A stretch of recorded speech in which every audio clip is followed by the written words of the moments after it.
Thank you all. Great opportunity to be here today to talk to you guys about winter workouts, winter training, and anything you want to ask about pro day training as well. So we'll just open it right up for questions. As a reminder, please raise your hand for a microphone. In the back on the right, Drew Mentok. You've been working with Emil Wagner and Malachi Fields as they got ready for the combine and get ready for the pro day. What sort of things have you been doing, and how did they come to you to ask you to work with them for this? Sure, I think it was something that really started off last year, where we had a few guys stick around last year. One being Jack Kaiser, and I think guys knew it was a no-brainer for them, especially if they're enrolled as master's students. If they wanted to stick around here, they ran it by their agent, and I did NFL Combine prep for 18 years, so I've been pretty deep-rooted in it, and so I think it was just a natural fit. We have, give and take on the day, about 13 guys that have stayed back to train, and those just happen to be two of the guys that were invited to the combine. So, you prepare them for the combine. You prepare them actually first for the bowl game, and then you prepare them for the combine, and then lastly you prepare them for pro day. And is that the sort of thing they still hire you through your performance company, or is that something they just get to do as former Notre Dame players? No, they're for and forever, and so our whole thing is we want to be able to offer the service to the athletes that they can get without spending a lot of money. They can do it here for free with us. Up the middle on the left, Mike Berardino. Hey, Loren.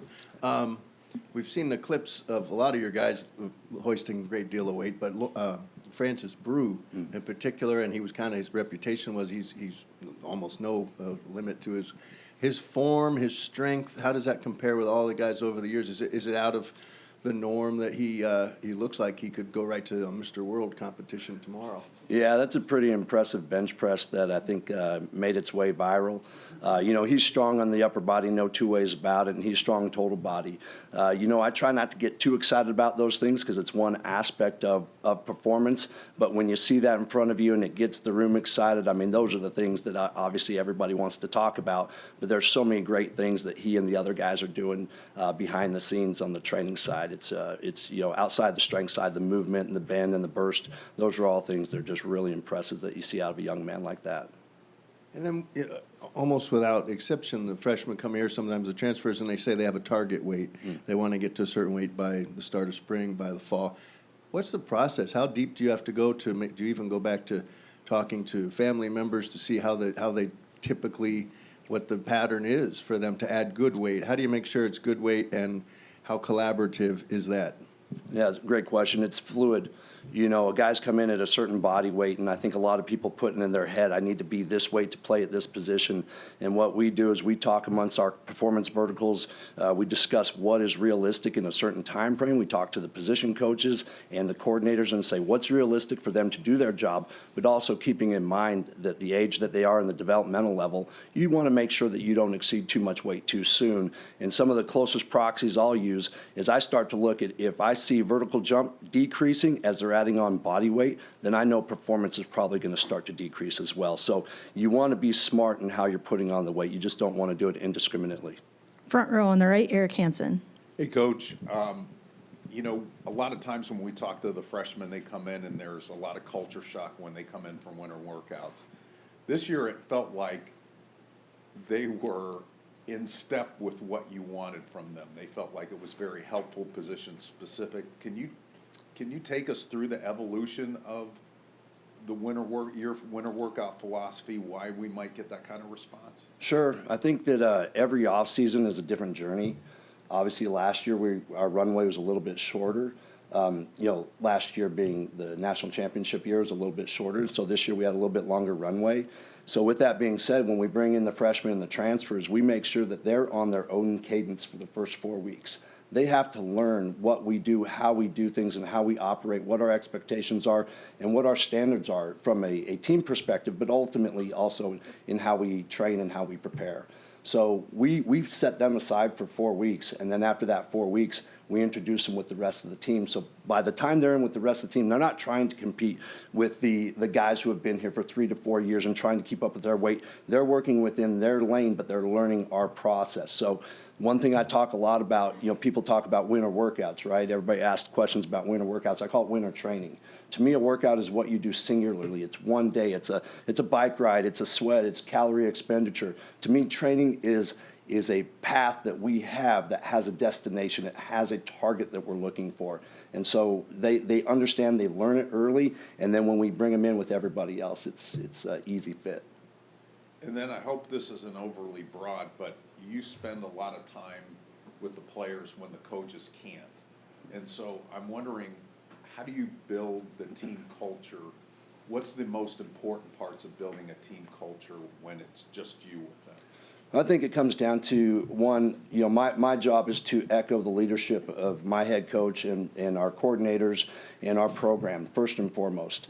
But then it's really holding true to the standards and being consistent with the standards. I think everybody can shout standards and talk about it, but you have to really implement it and police it and say, here's how we do it. And ultimately it comes down to our players. Our players police the standard and really what it means to be a Notre Dame student athlete. Front row on the left, Jack Sobel. Hey, Coach Landow. When we last talked to Coach Freeman, he said that he and the staff did kind of a deep dive into the entire offseason in order to produce a better result week one. What to that end, what kind of tweaks or changes were implemented to winter conditioning? I would say, the tweaks, really, it's just a longer runway that we have. If you look at last year's path, we had some of our players that got about 2.5 to 3 weeks of true winter training before we got into football-specific work. So the runway's been a little bit longer at 8 weeks. So I'd say that's one of the biggest things is we're laying a broader foundation and going back into that word development, and that's what this whole thing's about. You work with so many guys, so I understand if it can be tough to single any of them out. But among the returning players, who are some of the guys who you feel like have made the biggest strides between the end of the season and now? Yeah, I look at that question. I do hate to single out guys because we're so early in the process, right? A lot can change. We're 8 weeks in. I look at that from a unit level, and I look at what our bigs are doing, our O-line and our D-line. It's really impressive how strong they're getting, how well they're moving as big players. But then I look at my skills and my mids, and I sit there and I look at the field and I watch them in our football schools, and I watch how they're moving. They're moving more efficiently. There's a better burst. There's a better speed to them. But, we're 8 weeks in, but, collectively as a whole, it's really hard to single out one person, and we're so early in the process. Third row on the right, Tim Priester. Coach, this might be out right here. So Oh, sorry. this might be outside the parameter of the questions that you were asking for, but there's a narrative within your profession as it relates to your profession at Notre Dame and your role. That the players that aren't injured, you're doing a good job. The players that are injured, you're not doing a good job. What is reality? What can you control and what can't you control? Well, anything on that topic, I'm going to leave to Rob Hunt. But this is a chaotic, physical, violent sport. It is. I don't know what else you want. I think we all fully realize that, but Yeah. that's why I'm saying it's a narrative that's kind of on the outside. Yeah, that's for the outside to paint that picture if they want to. Fair enough. Second question, what did Brew top out at, bench? 475, 475. but he had more in the tank, Thank if you ask him. Front row on the left, Tyler Horka. Hey, Coach, I know you said that you'll leave most of the injury stuff to Mr. Hunt, but when you're getting players back from injury, I'm curious, at what stage in that process is a lot of that up to you in terms of getting the strength back and working out and whatnot? And for someone like Kedrick Young, we'll use as an example, where is he in your program in terms of getting back onto the field? Yeah, that's going to be Rob Hunt answering that on the individual side, but I can talk on the general side. Rob and I communicate all the time. We're fluid in our communication, and we have multiple meetings in each day discussing guys who are in those situations. And so I don't run with anything without getting the okay to be able to move them forward. And then back and forth, I'll tell Rob what I see in my room, and we just communicate back and forth. And we use our testing metrics to let us know if we're kind of trending in the right direction. Then another specific thing that you can use a specific player as an example. Logan Thomas seems to be someone that struggles to keep the weight on or even put the weight on.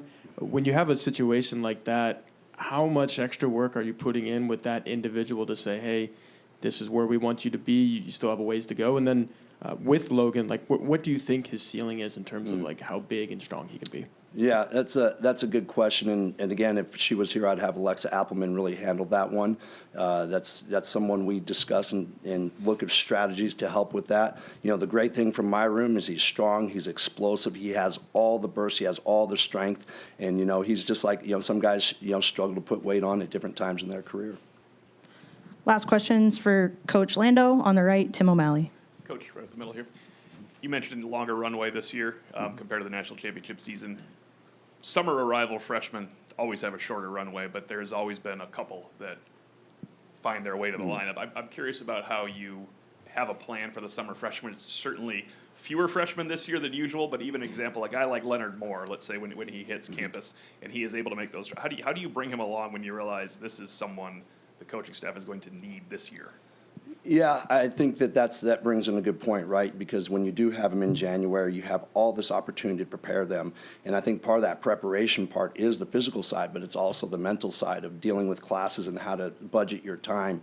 So I think when we look at the summertime, you know, our goal is to really let them know, you know, here's the expectations at Notre Dame and here's how we're going to do things. So you're just you're microwaving that summer development a little bit to prepare them for getting ready for training camp. But, you know, I would say in my 2 seasons, like, we've done a good job of getting those players ready for camp and ultimately to be able to help us if we need them.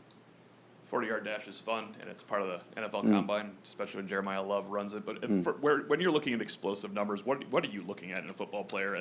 I'm assuming that is not the top level for what you're looking at in a football player. Sure, I think there's gold standard numbers that help you identify and help you look at 1,000 different prospects and say this person has a high ceiling, this person has a low ceiling.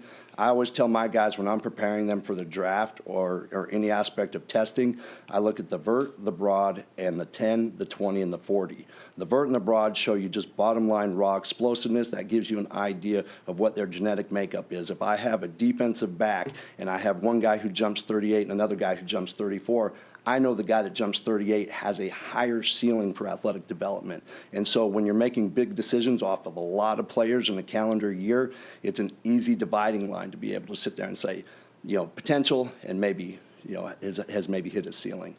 So, and I think you bring up a very good point, and I'm glad the question was asked about the 40-yard dash. You know, people always ask me, like, how do you prepare guys for it? Is one, you have to have them understand the context of time.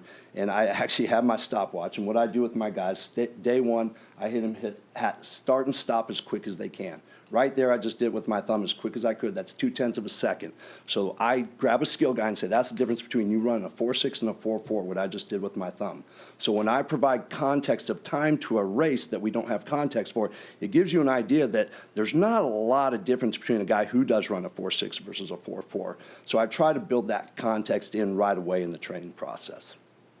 Coach Landow, thank you so much. Thank you. One question and one follow-up. Coach Freeman. Thanks, Sarah.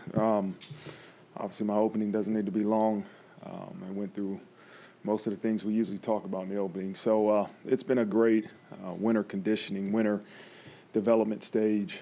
We have an unbelievable team. And when I'm talking about team, I'm not talking about players right now. I'm talking about, as you just talked to, Rob Hunt, Loren Landow, our sports performance team, Alexa Appleman, and go on and on with what they do. And they're professionals at what they do, but the investment that they make into our players is why our guys have really been able to develop and to ultimately get closer to reaching that full potential. So we wrapped up today with really our last football school, and they'll have a meet, lift, flip tomorrow, and then we'll get into practice on Friday. But they're excited. They're ready. They're ready to practice and be done with, you know, the winter conditioning stuff and continue to develop. That's the focus has to be, how do we continue to develop this team and get them ready for the fall? And so with that, we'll open up for questions. Front row on the left, Tyler Horka. Hey, Coach, you've hit on the importance of having both of your coordinators back for the next season from the prior season for the first time in your tenure. We know that probably pays dividends in the season, but right now in March and maybe January, February, until the season gets there, what does that look like, and how is that a good thing for you guys right now? Well, I think for the guys that have been here, they're at a different level in understanding what's expected. You don't have to start back over. And, you know, I think we saw last year, for me, it was going through the experience of okay, we might have position coaches back, you might have players back, but you make a change of coordinator, it still takes time, right? The certain terminology changes, certain expectations change. And so to have both of those guys back, our special teams coordinator back, and then players in important positions, right? Every position is important, but obviously the quarterback position is important, that understands the expectations, understands the terminology. You're able to really be developed at a different level than you were previously. And we're able to do some of the football schools, the schematic things, farther ahead than we would have if it's a new coordinator. And then with the coaching changes that you did have to make or go through, what have you seen from the new guys that lets you know, okay, we're going to be who we were last year and maybe even better, because you always talk about enhancing? Yeah. A lot of the evaluation is done before you make hires, right? And you have to do thorough evaluations of the personnel that you bring into the football program, whether that's a coach or a player. And I knew through those evaluations and the interviews and the discussions that we were bringing in the right people, right? They were great people, but also great football coaches, great technicians. And what you've seen is them invest the time into understanding what's expected schematically in their meetings with Coach Ash, but also the investment in our players. I remember when I first came up here in 21 and my family was still in Cincinnati. And part of it, yeah, you miss your family, but there's also that you have nothing else to do but to be in the office. And so if players come by at night, players have free time to come and meet with their coaches, it gives you a chance to connect with those guys and just talk about different things, coaching and expectations. And so the thing I see is I walk around that office, it might be 8, 9 at night, and there's players just asking their coach to meet, talking, watching film, going over different things. And so it's not only making the players better through fundamentals, but also it's giving the coach a chance to learn what the players know and the expectations that he has for the players.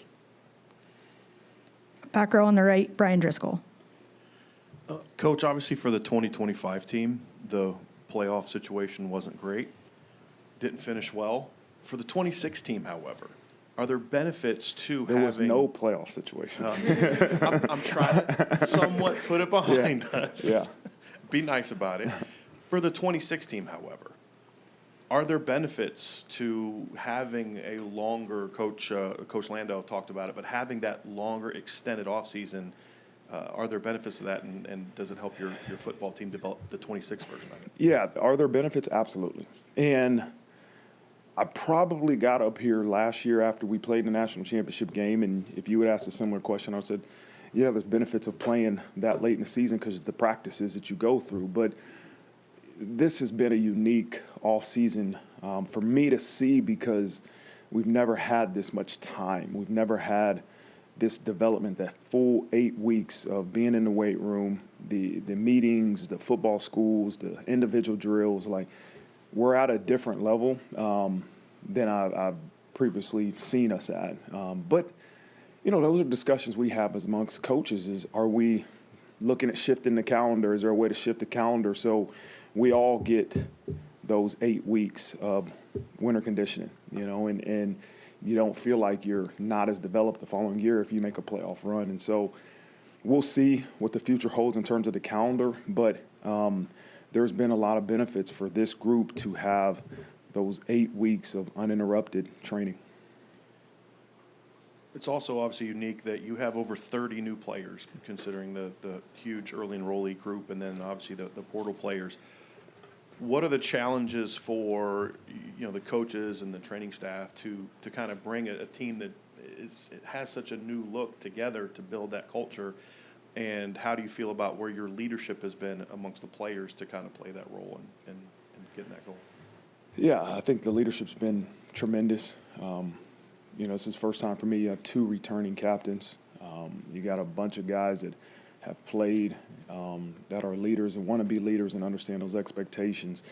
As far as the new additions, I think you have to be very intentional to start to separate the new guys from the guys that have been training in your program, because you have to be able to evaluate where they're at. No matter if it's college transfers or if it's high school guys, they need individual time or their own group with our strength staff, with our medical team, and our nutritionists and all those different areas. And then when you feel like they're ready to join the guys that have been here, the veterans, you integrate them. And for some guys, it might have been a week or two. And for some guys, it was 3 or 4 weeks. But you have to be intentional about, we can't train these new guys the way we've trained guys that have been here right away until you know what their bodies can handle. And so I've been very pleased with how we've handled that. Everybody is obviously transitioned to one group now in terms of the way we train and the way we're doing things.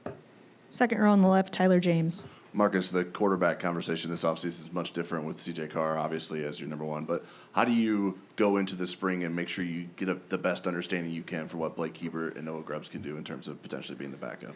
Yeah, obviously, C.J. will get the reps with the ones. But, how do you have threes at certain positions and you don't.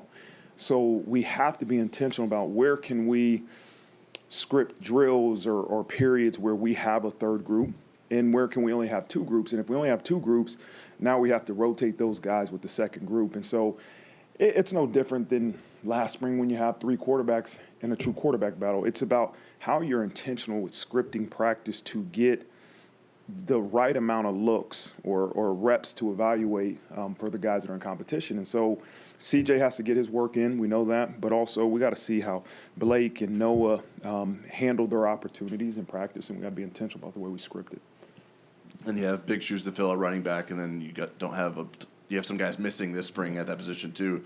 Is there anything you can do to supplement that position? How do you approach spring when looking at the running back position? Yeah, we had to add some depth there just to practice. And so we got a couple new guys that joined the teams. We had a couple walk-ons that joined the team.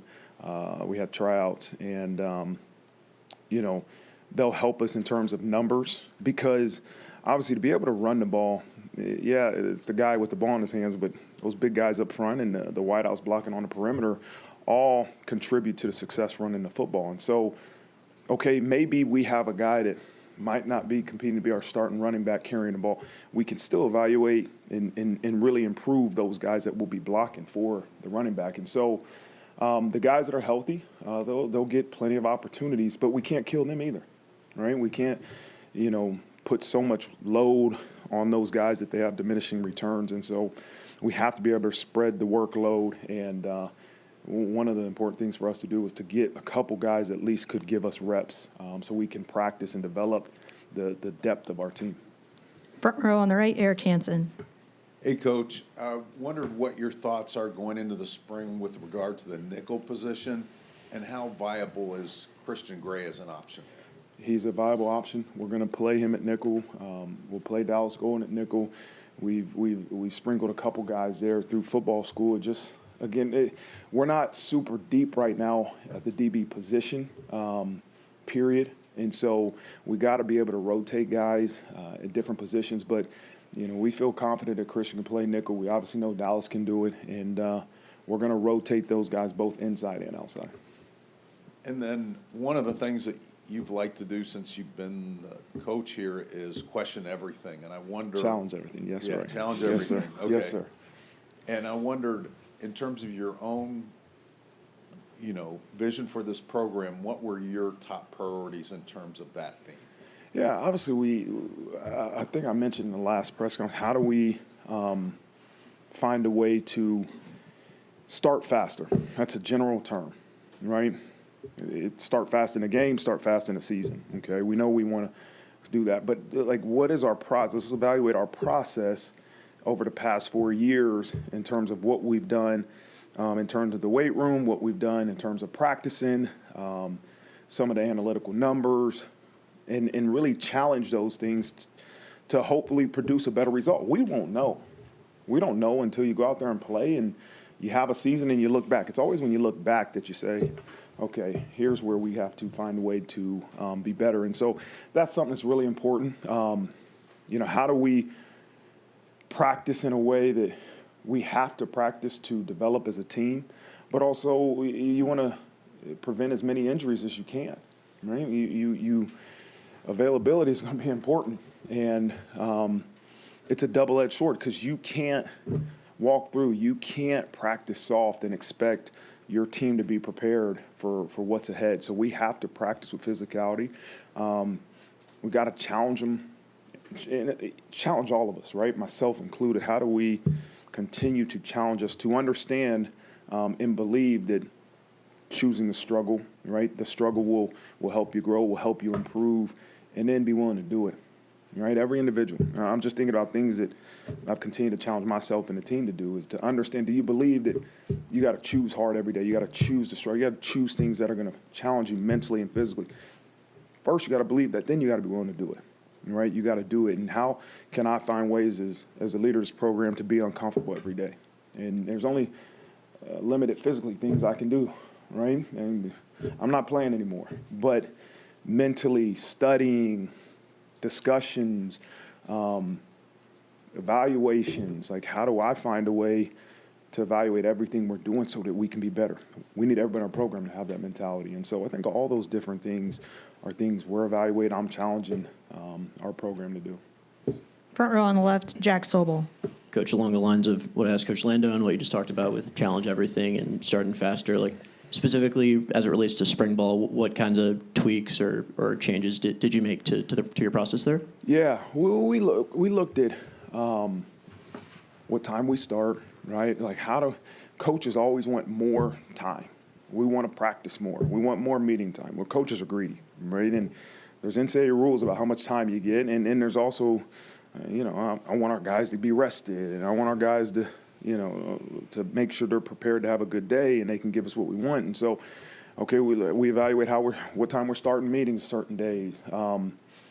We're evaluating how much when you have certain veteran guys coming back, like we've had probably more individual drill time in these 8 weeks than we've ever had because we started right away. So we've had a chance to have individual drills. So how much more individual drills do we need during practice? Right? That's something we've talked about. Okay, we can have more team periods. We're going to do more football. Right? We're going to do more good on good to evaluate different things. Where's the runway, because we've had this really good offseason, like how much runway do we have to ramp, right? Like usually you start with, okay, if we go 8 or 9 periods, or then we build up to 15, 20 periods. Okay, well, we feel like we've had a good 8 weeks. These guys should be ready for 10, 11, 12 periods to start. And so that's all the feedback that I get with our sports performance team. And then you create the practice faces and you go. But we're going to have more time for football, dedicate to actually 11 on 11, 7 on 7 inside run drills, because we feel like they're at a level that they're ready to handle that. Kind of building off what Tyler James asked about the quarterbacks behind CJ Carr, I think this is the first time we've talked to you since Teddy Gerard signed. Even though he's not going to be here until the summer, what made it right for both you as a program and Teddy to reclassify him, and how could he potentially factor into the backup competition despite not coming until June? Yeah, it was something that Teddy had brought up to us and his family, and they felt like it was right for him. And then we had to have dialogue with our admissions to see if this was possible. And when everybody gave the thumbs up, again, we want to try to keep 4 quarterbacks on scholarship. And so, bringing him in June, we felt there's enough, spread between Blake going into his second year, and then Noah being here in January, Teddy will be here in June. And at the end of the day, you'll let him compete. But we wouldn't have signed Teddy if we didn't think he was a great player. He's a really, really good player. He's a Notre Dame kid. He understands the things this place stands for, and he's gonna have a great career. Looking forward to see what he does when he gets here. On the right, Tim Priester. Hi, Coach. I know you talked briefly about the quarterbacks, and you won't have. Is that your scooter? That is. Banged up. You're on an injury report. It's a lot. Yeah, that's what Rob said. Yeah, I mean, you were talking about the quarterbacks, and I realize that one of your 4 quarterbacks isn't here yet, won't be here till the summer, and you have to have spring transpire with your 2 young guys. But have you decided that you're just going to go with the young guys, or are you going to evaluate what happens this spring? I'm sure the pickings are slim for any other quarterback that's out there. What is your plan?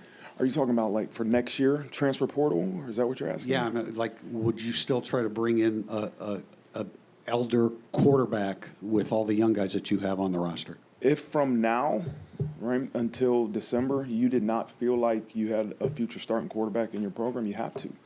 I have a strong conviction, right, and I started that last year, that we've recruited well enough that our next starting quarterback, which could be this year if something happens to CJ, is right here in this program. I have a strong conviction in that. But you got to get through the season and evaluate, right, do we believe the future quarterback, the future starting quarterback is here in this program? But I do. I have a strong, I say this right now, I have a strong conviction. You'll add Teddy in June.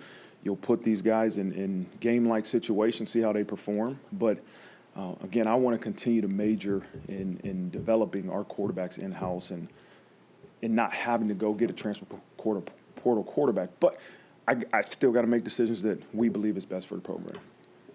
Recently, and I'm paraphrasing, but you were quoted as saying that, as it relates to the freshmen coming in and the transfers, that they have to feel the pain of the returning players that they experienced. I wondered, how did you come up with that? Because you're really good at messaging, man. And how did you disseminate that opinion to the new guys? I'm sure when you heard that, I used the example of my wife, But again, it's how do you relate the things we ask you to do in the game of football to real life? Because there's so many parallels. There's so many parallels. And using that example into a marriage, right, and that, there's expectations in relationships. And that at least that goes for my house, right? And me and my wife, and I've often said if she does not like somebody, I might not dislike that person, but I can't be friends with them. I have to go home and see her no, I can't. There's expectations there. And so we have to get the new coaches, the new players, the ones that weren't here to understand that relationship. Like, we're in a relationship. This is a family. This is a brotherhood. So certain things that have happened in our past, they happen to you too. Right? You have to be able to keep that pain. You have to feel that pain that we had when they told us that we didn't make the playoffs. And you can't sit here and go, that was them. No, that was us. Like, when you come here, I don't care if you're here for a year or for 5 years or 6 years, you join, you put everything in the past aside and you said, I'm joining this family and this brotherhood. And that's what I mean when I say it. It's a way of getting them to say, you know what, I'm choosing to put Notre Dame in front of myself.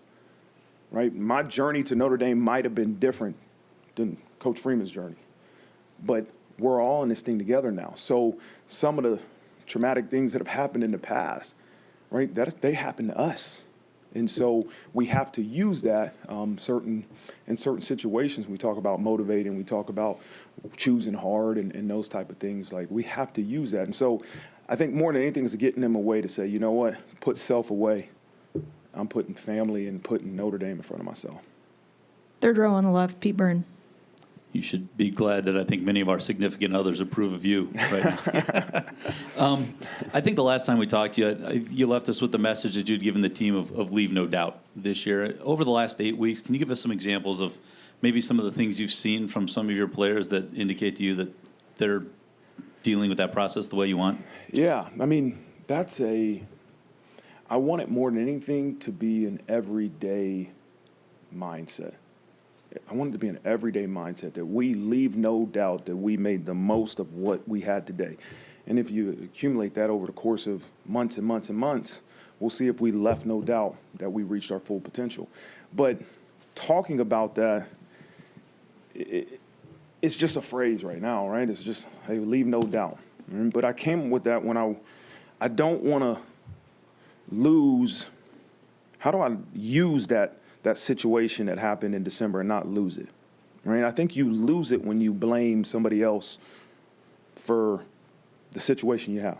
It is so easy to blame somebody. That's what human nature. Let's blame the CFP committee. Let's blame X, Y, and Z for what happened. But when we own it and we say, you know what, we left out. We sleep in the bed that we made, that we left out that we should be in the playoffs. then I think you can use it, right? You can use it in motivation. You can use it in terms of everyday struggles. And so that's kind of the mindset of the thought process of when I kind of said that. But I want them to use it today. You left no doubt that you made the most of this opportunity you had today. Remember, we had football school today. You leave no doubt that you were the best version of yourself today, you know, and then today will be yesterday, and tomorrow we got to leave no doubt. And so, but I can use that. And why am I not playing? You left doubt? Why am I not the starter? You left doubt. Leave no doubt. We're not going to make decisions. You make the decision. Leave no doubt in decisions that need to be made. And so I think we can use that as individuals. We can use that as a team. We can use that in life. Like, leave no doubt. Like, it's up to us. It's up to me, not up to somebody else. You've talked a lot about your backup quarterbacks and the two that are here now, and obviously Teddy coming in the summer. As you think about over these 15 practices, and then as you get into the fall, how much stock do you put in needing to determine the two versus letting all three of them kind of learn and develop? You don't know what they're all capable of. Like finding a two and finding a starter beyond Carr are two different things. And how do you try and do both at the same time? Yeah, I think you're going to have a three-way battle for who's going to be the backup quarterback, because at some point before the season starts, you have to name a backup quarterback, because the backup quarterback, if CJ stays healthy, the backup quarterback at any moment can be the starter.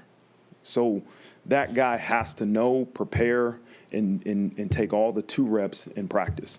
But that doesn't mean you're going to be the starter next year, right? We need to make sure that we name a backup quarterback for the start of the season when that time comes. But the competition of who's going to be the starting quarterback next year is going to go all the way until there is no doubt who that person is. Up the middle, Mike Berardino. Hey, Marcus. Another slogan that has lasted a long time around here is God, Country, Notre Dame, and we're in the 250th anniversary of the country. You just were in the Basilica. Coach Holtz's faith made us all think again maybe about that. And the meaning, I guess, what's the meaning of those words in 2026 to you, to recruits when you bring it up, to families? And how special is it because there's no, like, God, Country, Oklahoma? You know, I think that phrase to every individual could be different, right? To me, when I hear God, Country, Notre Dame, it starts with God, right? And my faith and understanding how blessed I am and why I'm here. And for me, my faith is so important, right? Then the country, the ability to live in this country, the things I've learned growing up in this country, the ability to have gratitude, right? I'm not getting politics. I'm just talking about having gratitude, just gratitude to be a part of this country and this world. And then Notre Dame, I think of gratitude. I think of gratitude. I think of what Notre Dame represents. I think of no matter if you're a student, no matter if you're an athlete, no matter if you're a coach, an employee, this place can change your life if you let it. I mean, I've said that in my opening press conference, and I believe that in my heart. If you let this place change your life, it will. And I have gratitude to be a part of this place. I have gratitude to be a part of a place that can impact so many for good. And I'm grateful. More than anything, I'm grateful. When I hear that thought, God, Country, Notre Dame, there's a lot of gratitude. And then over these past few days, there have been a lot of former national champion players and coaches are on this campus again. 1988, almost it feels like you can reach out and touch it again. I wonder if you came away from that process of honoring Coach Holtz and remembering, I know you go day by day here and it's about the process, but what effect did that have on you and maybe anybody else in your circle who came across, and were any special requests made by any of those former champions? No, it was Monday was an opportunity to celebrate a life of a special individual. And that's what every individual that came back was here to do. And, I remember sitting in the Basilica at his at Mass, and you're hit with a whole bunch of emotions. And every person probably got hit differently, but to realize the impact that one person had on everybody in the Basilica was, wow. It was, I'm grateful that I got a chance to be impacted by him, right? I didn't get a chance to play for Coach Holtz. I didn't get a chance to coach for Coach Holtz, but I did get the opportunity to be influenced by him. And I've said this to people that were there at the celebration of life, that to me, leadership is influence, right? And the greatest evaluation of a leader is how you lead during tough times. And that's who Coach Holtz was for me. During the toughest of times, every Sunday after the loss, I knew his call was coming. And it wasn't a magical message, right?